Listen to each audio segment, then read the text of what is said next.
Francois Dominique Toussaint stands in the shadows watching his world burn. Not literally. Breda hasn't been torched yet. It is one of the few plantations in the northern province that's still intact after 3 months of rebellion. But everything that he's known for the last 48 years is collapsing with the certainty of a building whose foundation has been bombed. We are in the Breda plantation of the northern province of Saint-Domingue, November of 1791. It is 2:47 a.m. Toussaint has been watching for 3 months now. Watching the rebellion explode across the northern provinces exactly as planned at Bois Caïman. He's been watching bookmen lead attacks with religious fervor until the French killed him and mounted his head on a pike in Le Cap as a warning. He's been watching Jean-François and Biassou assume command and transform scattered slave revolts into something resembling an army. He has been watching thousands of enslaved people choosing death in battle over life in bondage. Toussaint is a freedman. He has been one since 1777. He's built something in those 14 years. He manages horses at Breda, leases a small coffee plantation, he even owns property. He has security, a future for his children, everything a former enslaved person could hope to achieve within the system. But he recognizes that the system is dying, and he has to decide, protect what he's built by staying neutral, or risk everything to join a rebellion that might fail catastrophically. The rebellion is succeeding beyond anyone's expectation. The French are divided, terrified, barely holding the coastal cities. The free people of color don't know which side to support. The Spanish in Santo Domingo are watching with interest, and they are seeing opportunity. The British in Jamaica are preparing to intervene before this revolution contagion spreads to one of their own slave colonies. But Toussaint sees something the other rebel leaders do not, or cannot. They're winning battles, but they're not building anything. They're destroying the plantation system without creating an alternative. They're fighting for freedom without understanding what freedom actually requires to be sustainable. So tonight, he has made a decision. At 48 years old, having achieved a security most enslaved people never dream of, he's about to risk it all to become a revolutionary. Not because of passion or fury, but because of calculation. The revolution needs what he possesses: literacy, strategic thinking, knowledge of European military tactics from the books he's read in secret for decades, understanding of how to build institutions rather than just destroy them, and critically, the respect of both African-born and Creole enslaved people, both field workers and skilled laborers. But more than that, the revolution needs someone who understands that winning this war requires more than military victory. It requires making Saint-Domingue so valuable, so strategically important, so necessary to whoever controls it, that they'll accept free slaves running it rather than lose it entirely. As he rides out before dawn, not to join the nearest rebel camp, but to find Jean-François and Biassou, to offer his services, to begin the transformation from coachman to general, from enslaved property to revolutionary leader, from Francois Dominique Toussaint to Toussaint Louverture. The opening. The men who will crack open the door to freedom and hold it open long enough for an entire nation to walk through. What he doesn't know yet is that in 12 years, he'll effectively rule this entire colony, that he'll defeat the French, the Spanish, and the British armies, that he'll create a constitution, rebuild an economy, and transform a slave rebellion into a functioning state, that he'll become a thorn in Napoleon Bonaparte's side, and the reason why France will sell Louisiana to the United States. And he also doesn't know that his success will make him dangerous to everyone, to the French who fear him, to Napoleon who can't tolerate him, and ultimately to his own revolution, which will consume him before the nation that he's helped create even declares its independence. This is part 2 of the Haitian curse, the Black Jacobins. You know how they say you can't understand someone until you walk a mile in their shoes? Well, I'd argue you can't understand a nation until you've walked through its history. Not just the highlight reel or the sanitized version you find in textbooks. I mean really getting into its DNA. Those defining moments that shaped everything that came after.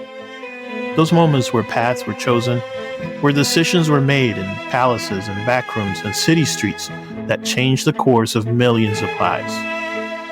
I'm your host, Paul, and this is Double Helix, Blueprint of Nations, where we unravel the genetic code of countries through their most transformative moments. Think of it like ancestry testing, but for entire nations. We dig deep into the historical DNA, finding those crucial moments that made countries who they are today.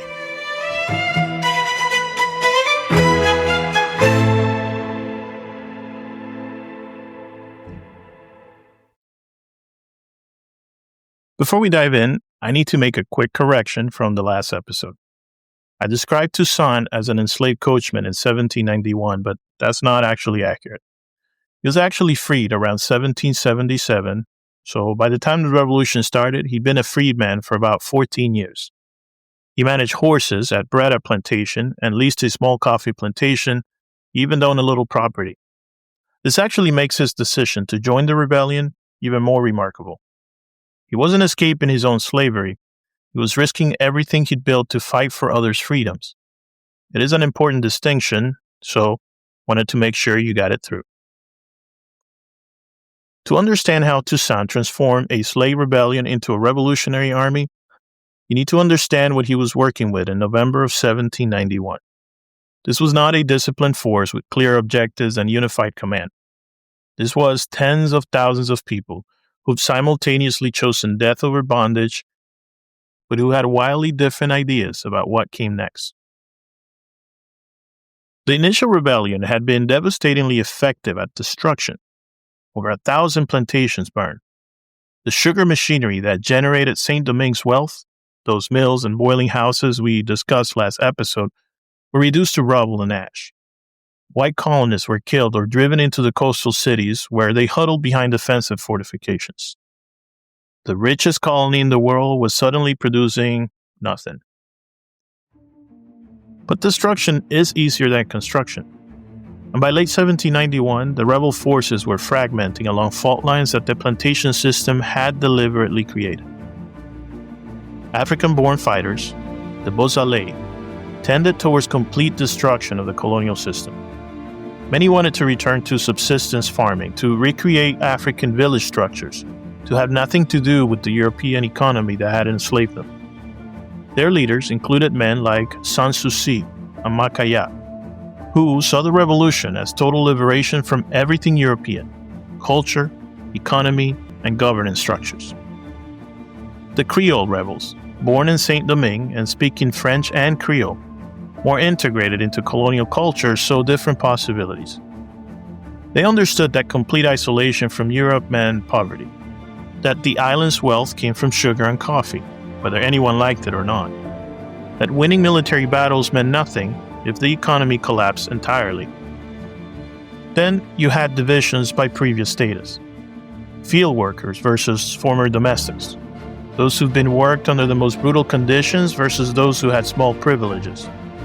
Former drivers. Enslaved people promoted to enforce discipline on other enslaved people were particularly suspect. Had they internalized the master's psychology? Could they even be trusted? And cutting across all of this, the question of what freedom actually meant. Freedom from slavery, obviously, but freedom to do what?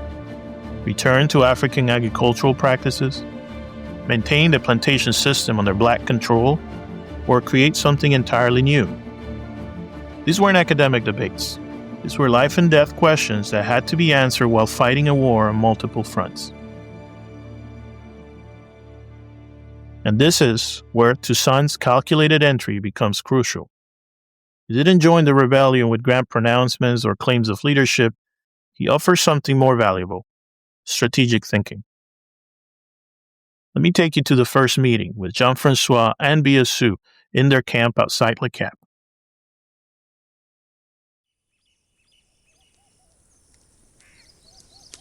Jean-Francois and Georges Biassou are the rebellion's military commanders. Both had been privileged enslaved people before the uprising. Jean-Francois was a coachman, and Biassou worked on the household. Both are brave, charismatic, capable of inspiring men to die for freedom. Neither has formal military training or experience building institutions that can survive beyond immediate battles. In November of 1791, Toussaint arrives without fanfare. He's 48 in a movement of young men. He's known locally, but he's not famous. And critically, he doesn't demand command. He just comes in to offer service. His status as a freedman actually makes his entry even more remarkable. He's risking security and property that Jean-Francois and Biassou never had the chance to build. He's choosing to join a revolution when he could stay safely neutral, at least for now. You've won extraordinary victories. You've proven that enslaved people can fight, can win, can terrify the masters. Now comes the harder part: building something that lasts longer than the next battle. Jean-Francois is skeptical. Who is this middle-aged coachman to lecture them on strategy? But Biassou sees something. Toussaint is offering expertise they desperately need. Someone who can read and write formal French. Someone who understands European military tactics. Someone who thinks in terms of campaigns rather than just battles. What do you propose? Biassou asks. Alliance with Spain, Toussaint says immediately.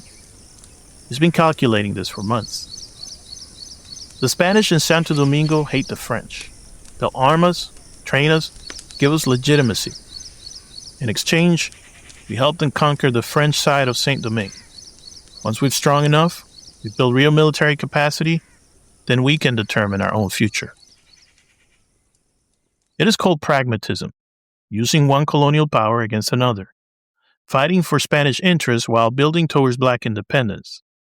And it requires trusting that when the time comes to turn against Spain, they'll be strong enough to do so. And this is Toussaint's genius, seeing revolution not as a single moment to liberate people, but as a long campaign requiring strategic alliances, tactical flexibility, most importantly, patience. By early 1792, the rebel forces had formalized an alliance with the Spanish of Santo Domingo. Spain provided weapons, ammunition, military training, and critically, formal military ranks.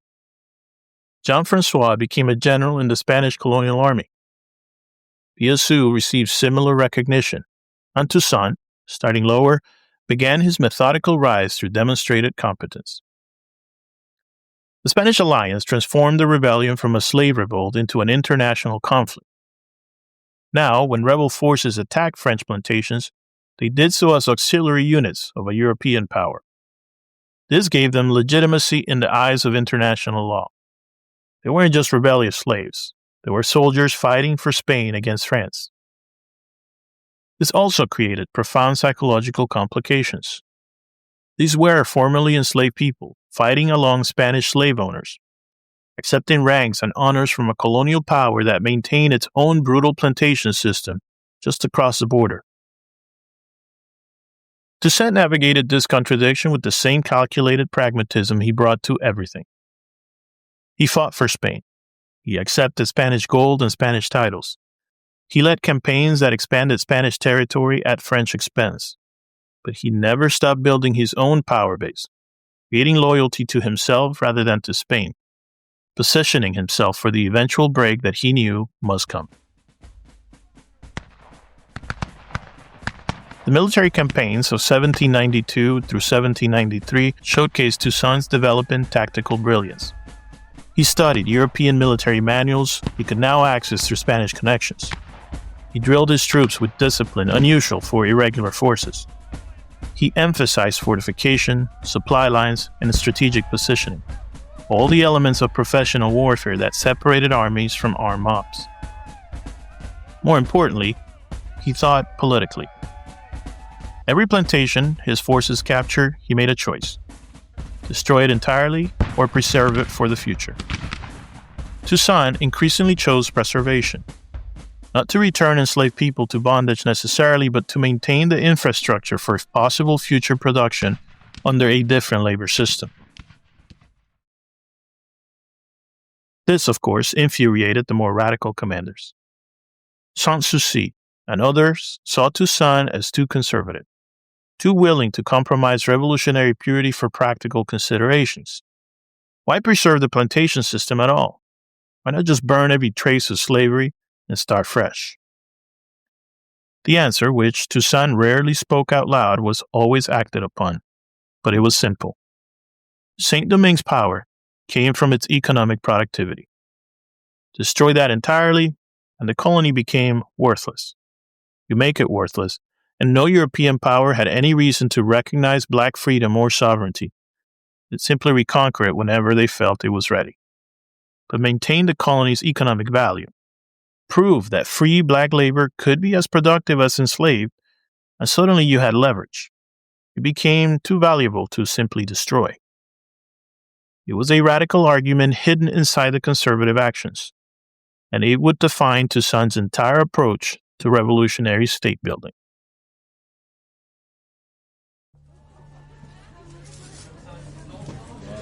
It is June of 1793 in Le Cap Français. The news from France is stunning. The National Convention has abolished slavery in all French colonies. Not just limited rights for free people of color, total abolition. Every enslaved person in French territory is now legally free. For the revolutionary forces fighting for Spain against France, this creates an impossible dilemma. They've been fighting against the French for 2 years. They built alliances with Spain based on France's defense of slavery. And now, France has abolished slavery while Spain still maintains it? The cognitive dissonance is profound. The nation they're fighting against has granted their primary demand. The nation they're fighting for still enslaves people. How do you process that? Most of the rebel commanders are skeptical. Is this a real abolition or just desperate French tricks to divide the revolutionary forces? Will France actually honor this decree, or will it be reversed in the moment the military situation stabilizes? But Toussaint sees opportunity. If France means this, if abolition is genuine, then the entire strategic landscape has shifted.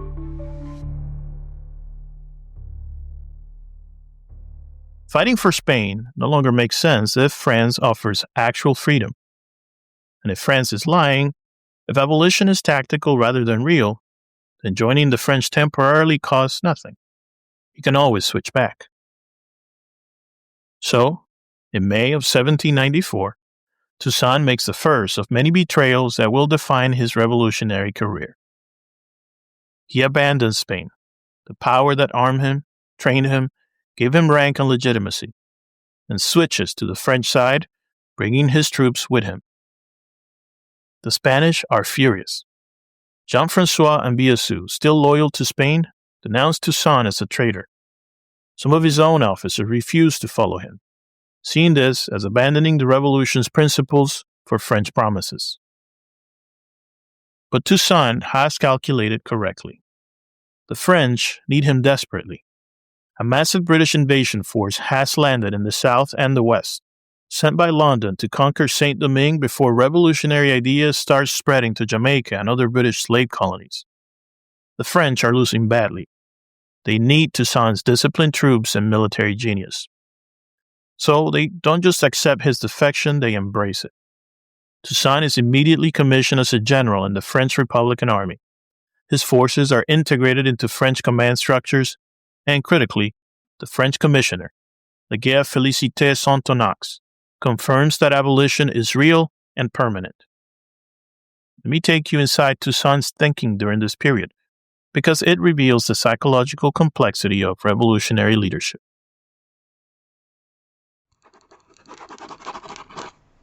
Toussaint is writing to one of his sons, trying to explain decisions that look like betrayal to anyone who doesn't understand the larger strategy.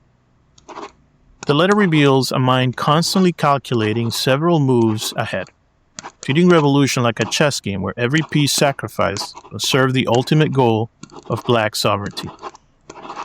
It is late 1794.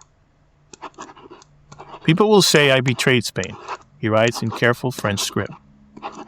They will say that I am a turncoat, a man without principle who serves whoever offers the best immediate advantage. Let them say this. What matters is not what I am called, but what I achieve. France has abolished slavery. This is unprecedented, and it may only be temporary. Probably is temporary. But right now, it is real. And while it is real, we can use it to build power. We can use French resources, French weapons, French military training to create an army capable of defending our freedom regardless of what France decides to do later. The British must also be defeated. This isn't because I love France, because British victory means slavery's permanent return. British aren't fighting to free anyone. They're fighting to make Saint-Domingue a British slave colony. So we fight them, using French support to defend freedom that exists only because France granted it, knowing that someday we may have to fight France too. This is the revolution as long-term strategy rather than immediate catharsis. It is the coldly pragmatic recognition that achieving permanent black freedom in Saint-Domingue requires defeating multiple European powers sequentially, using each against the other, building strength incrementally until independence becomes viable. It is also profoundly lonely, because Toussaint can't explain this strategy fully to most of his followers. They need to believe that they're fighting for France, or for Spain, or for the immediate freedom. They need simple narratives. But Toussaint has to hold the complex reality that they're fighting for themselves, using whoever is useful, betraying whoever must be betrayed, building towards a goal that might take decades to achieve. The British invasion of Saint-Domingue was massive. 20,000 troops at its peak, the largest expeditionary force Britain had ever sent to the Caribbean. London believed the conquest will be relatively simple. Land at multiple points, offer planters British protection in exchange for loyalty, restore slavery and plantation production under British control. They were catastrophically wrong. The British had calculated that formerly enslaved people, once abolition proved temporary, would surrender rather than face disciplined European troops. They had not accounted for Toussaint Louverture. Between 1794 and 1798, Toussaint orchestrated one of history's great military campaigns. He fought a guerrilla war that made conquest impossibly expensive for Britain, using knowledge of terrain, weather, and the seas to systematically destroy British forces. The British troops, mostly recruited from urban Britain and Ireland, died in staggering numbers, not primarily from combat, but from yellow fever and malaria, disease that black soldiers, many born in tropical climates, were more resistant to. What the British thought would be a quick military conquest became a grinding war of attrition they could not win. But the more significant battles weren't against the British. They were internal, disputes within the revolutionary forces about what kind of society they were building. Let me take you to one of those crucial conflicts because it reveals the revolution's fundamental paradox. In 1796, Sanssouci, one of the revolution's original leaders, confronts Toussaint about plantation policy. Sanssouci represents the radical wing of the revolution, African-born fighters who want complete rejection of European systems and values. You're forcing people back to the plantations, Sanssouci says, his voice tight and barely contained with fury. We fought for freedom.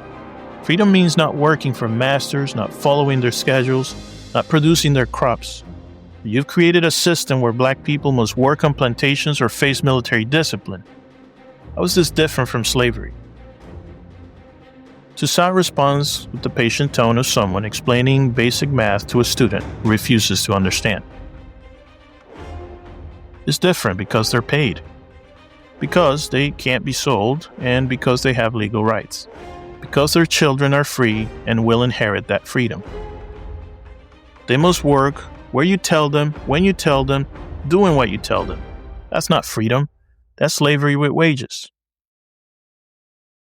This is the revolution's contradiction laid bare. Toussaint has established a system of cultivator labor.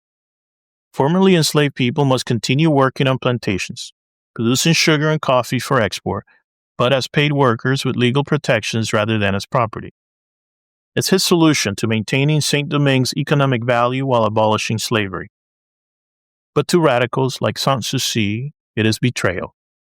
They fought to destroy the plantation system entirely, to return to the farming methods they were familiar with in Africa, to have nothing to do with the European economy.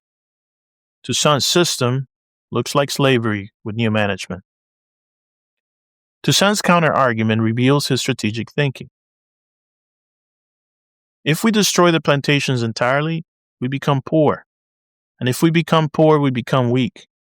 If we become weak, the Europeans will reconquer us and restore actual slavery. The only way to maintain our freedom is to prove that we are productive, more productive than we were under slavery. Then we can become too valuable to destroy.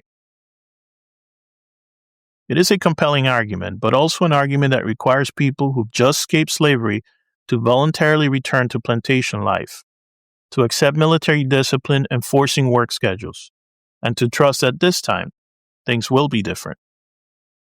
Not everyone can make that leap of faith.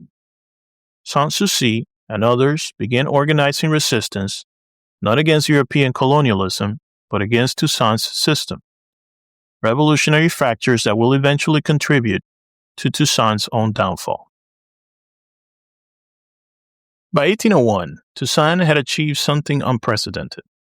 He defeated the British, driven them from Saint-Domingue at the cost of thousands of British lives and millions of pounds. He'd marginalized the Spanish, taking control of Santo Domingo and unifying the entire island under his authority. He crushed internal opposition, including executing or exiling radicals like Moïse, his own nephew, who challenged his plantation labor system. And now, he needed to formalize his power in a way that looked legitimate to European powers while establishing black sovereignty. The result was the Constitution of 1801, one of history's strangest political documents.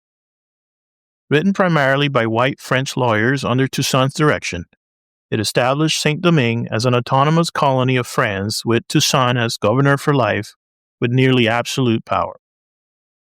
Read superficially, it is a conservative document. It maintains formal French sovereignty, it protects Catholic Christianity, it emphasizes order, productivity, and hierarchy. It requires plantation labor. It even invites white planters to return with guarantees of property protection, minus their former slaves, obviously. But read carefully, it is revolutionary. It permanently abolished slavery and declares this abolition irrevocable. It prohibits racial discrimination in law. It gives Toussaint power to govern without oversight from France. It creates a military structure answerable only to him, and it makes trade with all nations legal, breaking France's mercantilist monopoly. Most importantly, it asserts that Saint-Domingue has the right to write its own constitution without French approval. This is de facto independence wrapped up in diplomatic language of autonomy.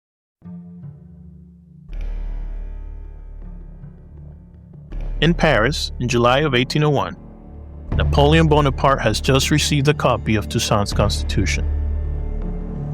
He's been first consul for 2 years, consolidating power after the chaos of revolutionary France. He's fought wars across Europe, defeated Austria, made peace with Britain. He's restored Catholic Christianity, and negotiated a concordat with the Pope. He's begun rebuilding French imperial power. And now, his formerly enslaved coachman in Saint-Domingue has written a constitution without his permission, declared himself governor for life, and essentially created an independent black state while pretending to remain French? "This man has made himself Napoleon of Saint-Domingue," Napoleon reportedly says. The comparison isn't meant as a compliment. For Napoleon, Toussaint represents multiple threats. Politically, he's an example of successful black governance that undermines racial hierarchies, justifying colonialism everywhere. Economically, independent Saint-Domingue threatens to undermine slavery throughout the Caribbean. Black people can run a plantation economy themselves. Why do European empires need slavery at all? And personally, Toussaint's success made Napoleon look weak, unable to control France's most valuable colony. So, Napoleon makes a decision that will lead directly to Haiti's independence, though not in the way he intends.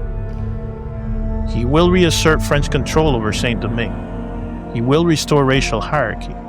He will prove that France, not formerly enslaved people, decides colonial policy. And so he assembles an invasion force, 40,000 troops commanded by his brother-in-law, General Charles Leclerc, the largest French military expedition ever sent across the Atlantic. Orders to remove Toussaint from power, neutralize the black military leadership, and restore the plantation economy under French racial management. Napoleon doesn't quite order slavery's restoration. He's too politically savvy to explicitly repudiate abolition, but his intentions are clear to everyone. This is a reconquest and a reinstatement. The French expedition arrives in Saint-Domingue in February of 1802. What follows is a brutal campaign that reveals both Toussaint's military genius and his ultimate limitations. Militarily, Toussaint fights brilliantly. He uses scorched earth tactics, burning coastal cities, including Cap Français, rather than letting them fall into the hands of French forces. He retreats into the mountains, using guerrilla warfare to bleed the French invasion. He destroys infrastructure, denies supplies, and makes occupation impossibly expensive. But overall, he's in an impossible position. He's fighting the French while still claiming to be French. He's defending black freedom while maintaining that France granted it. He can't fully embrace independence because that would alienate the mixed-race officers and white administrators that he's carefully integrated into his government.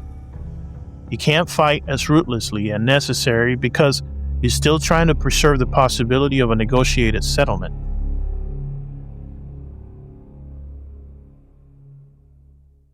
Leclerc exploits these contradictions masterfully. He offers negotiations. He guarantees that France won't restore slavery. That's a lie. He appeals to Toussaint's loyalty to France. He bribes and intimidates Toussaint's subordinates, convincing several key commanders to defect. By May 1802, exhausted by months of warfare, Toussaint agrees to a peace treaty. He'll retire to a plantation with an honorable pension. His officers will be integrated into the French army with their ranks preserved. The war is over. Except it isn't, because Leclerc is lying. Let me take you to the final betrayal. It is June 7th of 1802. Toussaint is invited to a meeting with French General Brunet to discuss plantation labor regulations.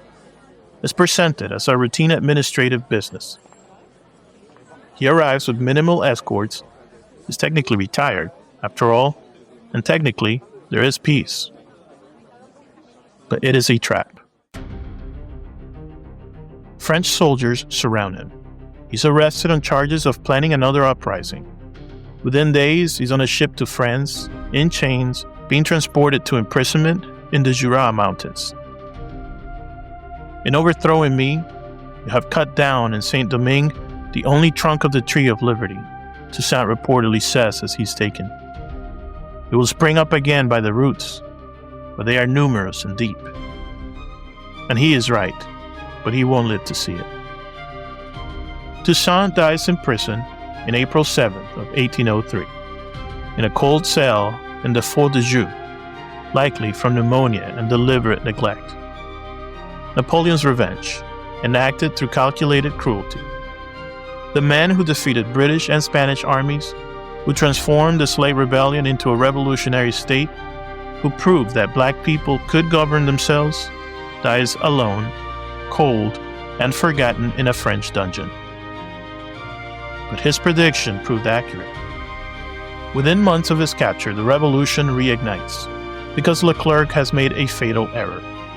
He's revealed that French promises mean nothing, that negotiation with France is impossible, that the only option is complete independence or complete submission. Jean-Jacques Dessalines, one of Toussaint's former generals, assumes revolutionary command. Unlike Toussaint, Dessalines has no illusions about negotiated settlements or gradual independence. He fights with the ruthlessness that Toussaint's political calculations prevented. Total war, aimed at driving every French person from the island. Yellow fever does its part. It kills thousands of French soldiers, including Leclerc himself. Napoleon, distracted by resuming war in Europe, cannot send reinforcements. By November 1803, French forces are collapsing. On January 1st, 1804, Jean-Jacques Dessalines declares Haiti's independence, not as a French autonomous colony this time, but as an independent nation. The name itself, Haiti, from the indigenous Taino word meaning mountainous, is a deliberate rejection of the colonial name Saint-Domingue.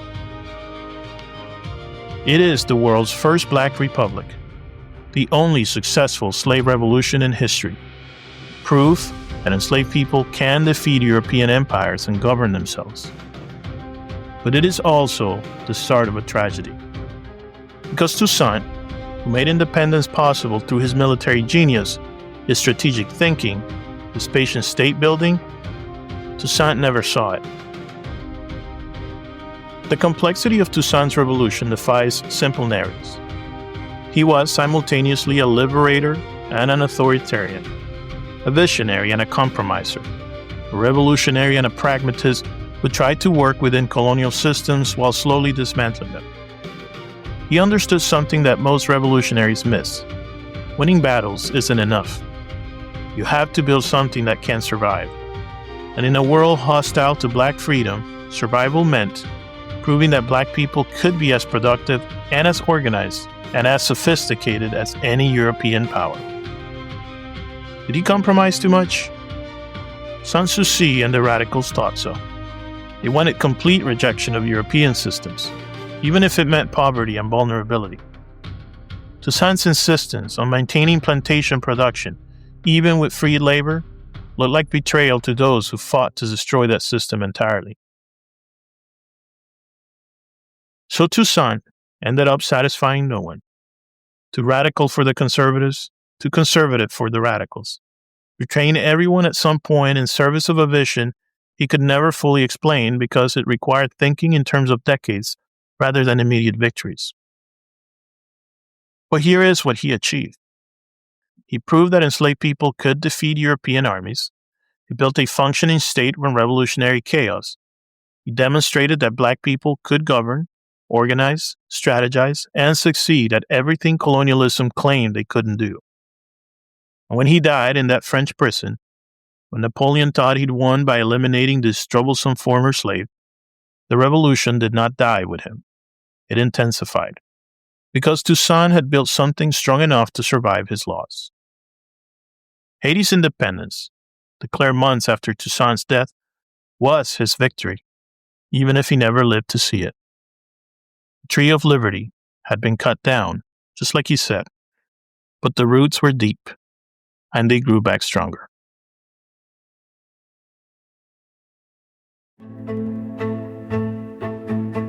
Next time, on Double Helix, Haiti declares independence, and the world responds with economic warfare. France demands 150 million francs as compensation for lost property, including the enslaved people who freed themselves. How the only successful slave revolution became a cautionary tale about the cost of black freedom. How international isolation, economic extraction, and diplomatic sabotage turned liberation into a curse that persists for 2 centuries. Until then, thank you for listening. We will see you soon.